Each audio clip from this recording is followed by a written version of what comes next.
Assalamualaikum warahmatullahi wabarakatuh. Apa kabar teman-teman semua? Ya, tentunya teman-teman semua hebat, luar biasa. Ketemu lagi dengan saya di channel Tina Yuk Masak Yuk. Gimana teman-teman puasanya? Gak kerasa ya, dalam beberapa hari lagi kita akan bertemu dengan hari raya kemenangan kita, yaitu hari raya Idul Fitri. Udah siap dengan kue-kue keringnya? Ya, pasti saya yakin teman-teman udah siap ya, udah mejanya sudah mulai, karena tinggal menghitung hari kita akan bertemu dengan hari raya Idul Fitri. Nah, tapi pada kesempatan ini saya akan masih mengajak teman-teman untuk membuat kue kering, tapi tentu saja yang berbeda dengan kue-kue kering yang sudah dibuat oleh teman-teman semua, yaitu kue kering, yaitu banana cookies. Nah, udah tahu belum? Udah pernah belum? Karena saya yakin teman-teman pasti kan hanya buat seputar kue keju, nastar, putri salju, kue coklat, dan lain sebagainya. Nah, kali ini saya akan membuat sesuatu yang berbeda, yaitu membuat banana cookies. Nah, bahan-bahannya kita akan langsung aja ya. Bahan-bahannya ada margarin. Margarinnya ini saya pakai margarin cookie and cookies. Jadi cake and cookies, jadi yang sudah ada campuran butternya. Kemudian ada telur, saya menggunakan 2 kuning telur.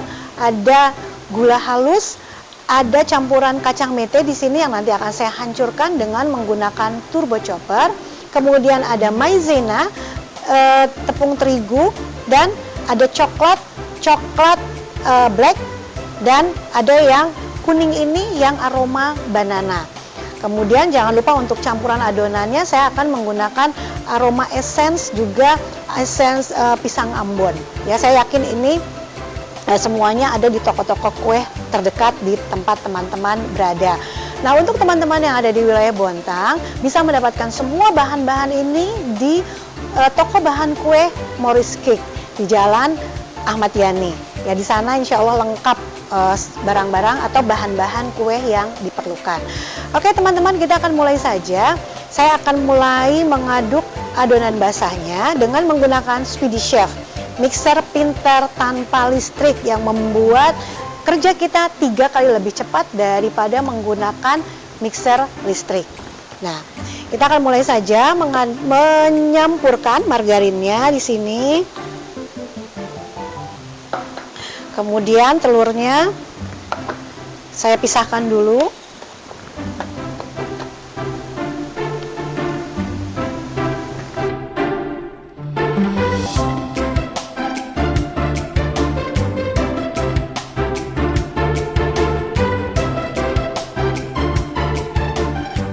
Saya akan langsung masukkan gula halusnya ya.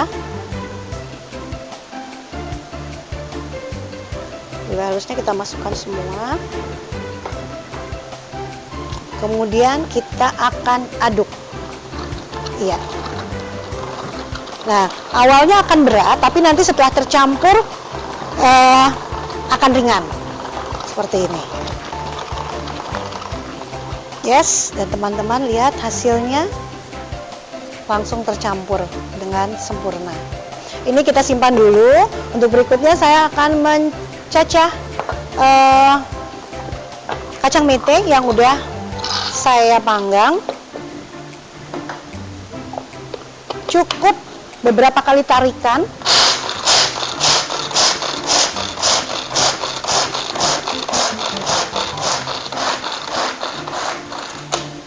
Ya, 15 kali tarikan, boleh dilihat. Nah, 15 kali tarikan itu sama dengan menghasilkan 288 cacahan. Jadi hasilnya bisa dilihat ya seperti ini. Oke. Nah, karena saya akan mencampur dengan maizena dan terigu yang cukup banyak dan biar lebih leluasa, saya akan pindahkan dulu ke bowl. Ini akan saya pindahkan dulu ke sini sambil mengaduk kacangnya juga di sini.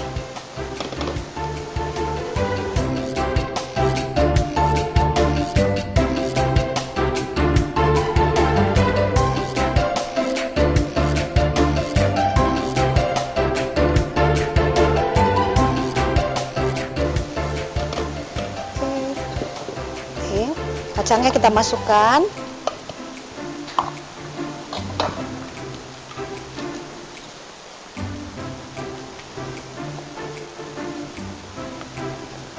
Kemudian kita masukkan maizenanya. Maizenanya langsung dimasukkan, nggak apa-apa. Kita aduk sampai rata.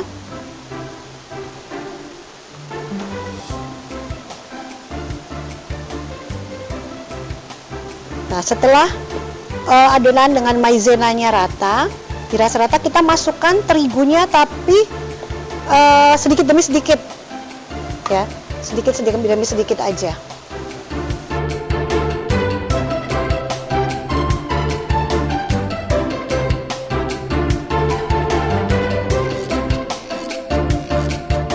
Teman-teman, untuk takaran tepung yang saya tulis itu untuk patokan aja ya, jadi tidak harus segitu, bisa kurang, bisa juga lebih. Jadi kalau misalnya kurang, teman-teman tinggal nambahin sedikit aja. Makanya untuk mengadoninya, tepungnya harus sedikit-sedikit, nggak boleh langsung dimasukkan. Nah, ini kalau sudah dirasa kalis, kita campurin nih aroma pisang ambonnya. Nanti kuenya persis kayak apa ya? Kayak pisang. Karena udah bentuknya kayak pisang, aromanya juga aroma pisang. Nah, ini kita masukkan sedikit aja.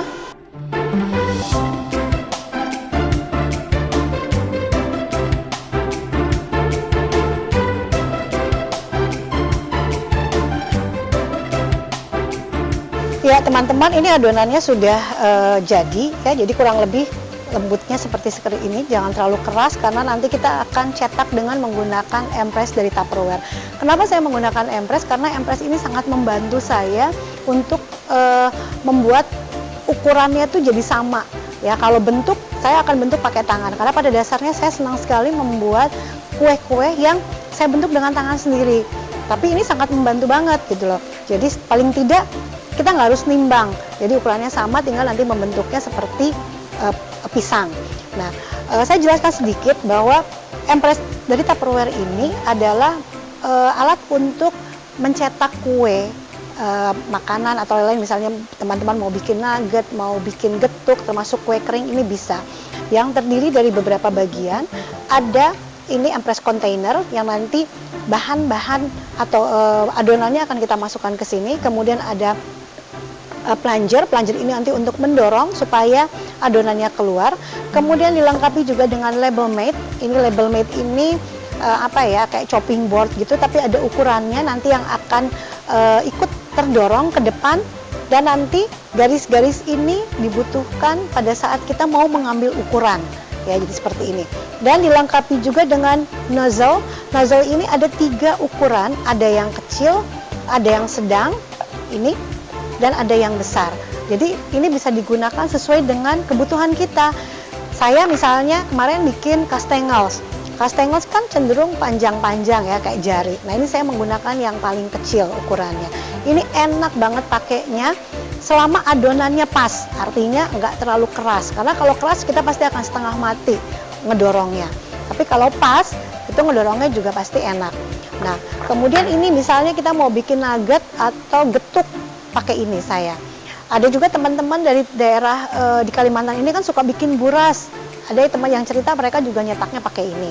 Nah, untuk bikin banana ini saya menggunakan yang ukuran sedang. Sama halnya kalau saya mau bikin nastar, mau bikin putri salju, termasuk kemarin black and white saya juga pakai yang sedang, ya. Dan ada scraper. Ini untuk memotong sekaligus juga untuk menghalangi pada saat kita memasukkan adonan ke dalam empres container ini. Kita akan mulai memasukkan. Pastikan padat ya teman-teman adonannya. Kemudian kita tekan-tekan seperti ini. Nah, teman-teman bisa lihat ya, kacangnya juga kelihatan. Jadi rasanya udah pasti nanti ada sensasi kacang manis, tapi nanti kita bayangkan nanti masih dibalut dengan coklat.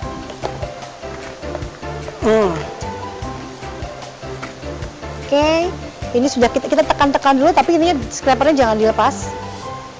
Nah, jadi kalau kira-kira sudah padat, kita tarik, kita buka scrapernya, kemudian kita dorong.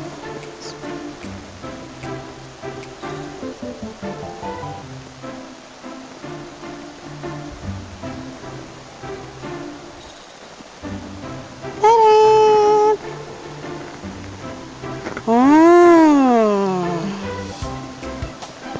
Ya, seperti ini. Nah, nanti kemudian setelah itu kita potong. Nah, kita potong sesuai dengan ukuran yang dibutuhkan. Jadi memotongnya juga mudah. Artinya ini kan sudah ada garis-garisnya. Jadi udah pasti kalau kita ngikuti garis sesuai dengan yang dibutuhkan, ukurannya akan sama, nggak harus ditimbang-timbang. Nah, ini sudah saya siapkan loyang. Ini akan saya bentuk seperti pisang, ya, seperti pisang.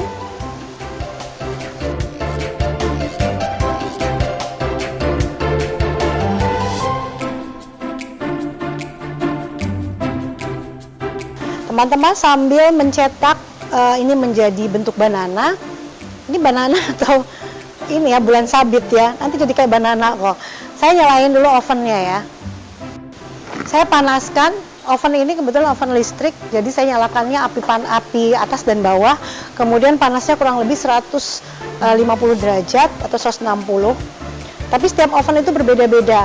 Ada oven yang di atas kompor, itu kan agak susah ya mengukur suhunya. Nah, itu juga apa namanya pasti beda dengan kalau kita menggunakan oven listrik.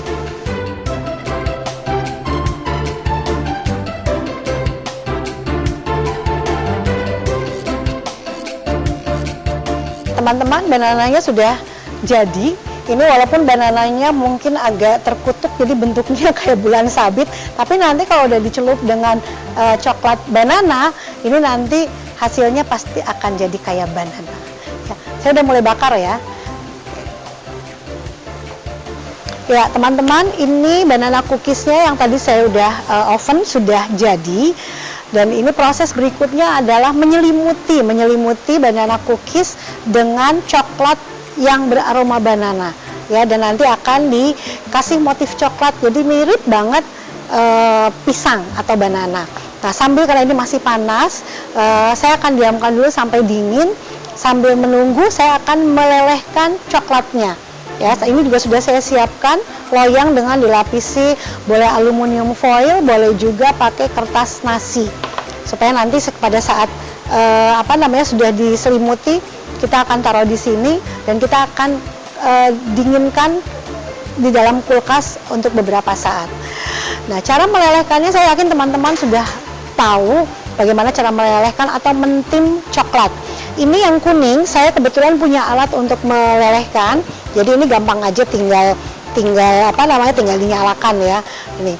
Nah, yang warna ya kalau bukan warna coklat biasanya memang agak sedikit lebih lama. Jadi kalau kita misalnya mau melelehkan warna selain coklat, seperti sekarang ini misalnya yang kuning, putih, stroberi, biru atau warna apapun, biasanya akan lebih lama. Nah, yang coklat karena tadi alat timnya saya cuma punya satu, saya akan melelehkannya dengan menggunakan cara lama, yaitu dengan mendidihkan dulu air, kemudian nanti setelah airnya panas atau mendidih, kita akan taruh di atas air sampai meleleh ya. Oke, kita tunggu ini mendidih dan ini juga sampai meleleh ya. Oke, tunggu ya. Oke teman-teman, ini coklatnya sudah meleleh. Jadi coklat yang kuning, yang aroma banana juga sudah, kemudian yang coklat ininya juga udah. Nah, saya perlu kuas ya. Ini kuas ini nanti untuk memberikan motif hitam-hitam pada banana cookiesnya.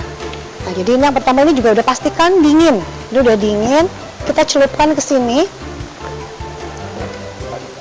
Kita aduk seperti ini sampai kira-kira sudah terselimuti.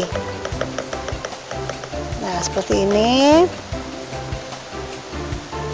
Nah, ini banananya banana gendut.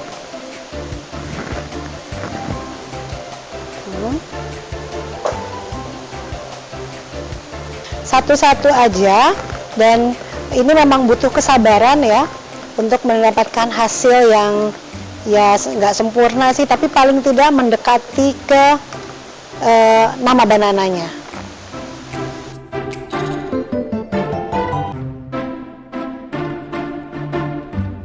Ini udah selesai tahap penyelimutan atau pembungkusan semi banana ya. Ya. Nah, kayak gini. Nah, ini teman-teman, ini masih harus kita keringkan dulu. Ini kan bentuknya masih belum kayak pisang ya, masih kayak kayak apa nih? Kayak bulan gemuk. Nah, ini saya harus keraskan dulu supaya nanti bisa dengan mudah dikasih motif pisang dengan coklat yang dark. Jadi saya biar cepat saya masukin kulkas sekitar 5-7 menit.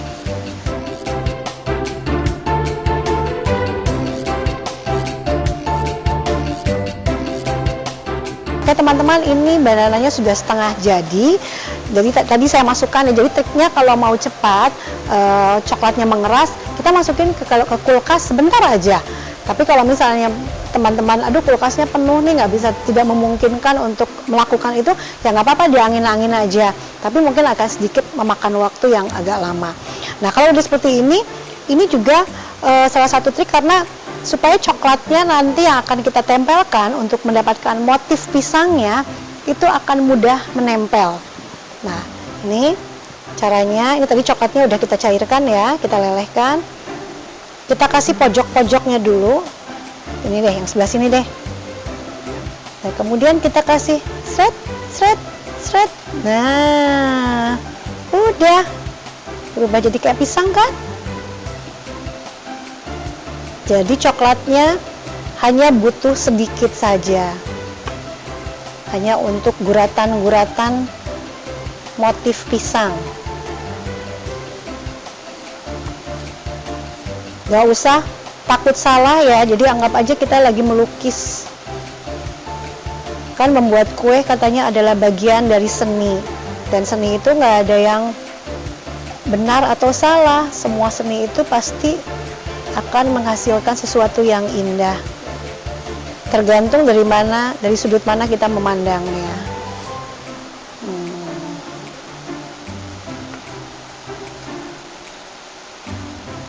Nah ini kalau udah gini, ini udah siap kita masukkan ke dalam wadah, ke toples. Oke, nih selesai deh banana cookies buatan saya, atau kalau di sini biasanya disebut pisang mauli. Bentuknya kurang lebih sama seperti ini, gina-ginu ya. Oke, nah kalau udah seperti ini teman-teman, ini udah siap dimasukkan ke dalam wadah yang ketat udara. Nah karena ini tampilannya bagus, kebetulan saya punya wadah tapi bukan toples ya, lebih ke bowl, tapi ini cantik banget karena permukaannya bahannya bening, jadi nanti kalau kita misalnya menyuguhkan dengan ini akan kelihatan cantik kuenya. Ini namanya clear bowl dari Tupperware. Oke, nah ini kita udah bisa naruh nih kayak gini, kita susun. Lucu kan banana cookies.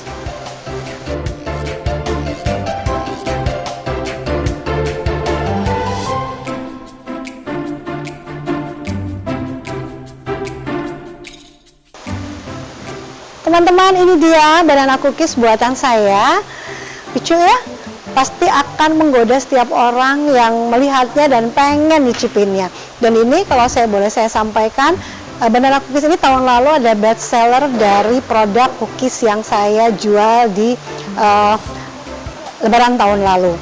Ya, mudah-mudahan video ini bisa menginspirasi teman-teman semua untuk bisa menghidangkan cemilan yang berbeda di Lebaran kali ini. Terima kasih untuk teman-teman yang sudah menonton video saya. Jangan lupa untuk mensubscribe, like, dan komen. Komen-komennya yang mudah-mudahan bisa membangun dan menambah semangat saya untuk membuat video-video yang lebih bervariasi lagi.